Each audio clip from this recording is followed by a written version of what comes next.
how to disable test mode in Windows 11. If you'd like to disable test mode on Windows 11, it's actually quite very simple to do so. All you have to do is, first of all, you can see on my PC also, you have this test mode option from the bottom right on my Windows 11. To disable this, in the search bar, just type in command prompt, right click on it and make sure to run it as an administrator. So once you run it as an administrator, it will give you this little pop-up to enter a command. You simply have to type in this little command over here, which I'll make sure to drop in the description also. That is bcdedit,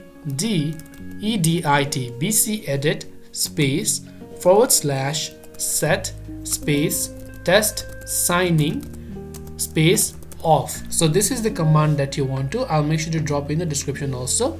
Just hit the enter button after this, and then your computer will be restarted, and then after that the test mode will be disabled. Now if I hit enter, the recording will stop. That is why I'm not doing it, but if you hit enter, then what happens is it will restart it. I hope the video helped you. If you have any questions, feel free to leave them down. Thanks for watching and see you in the next video.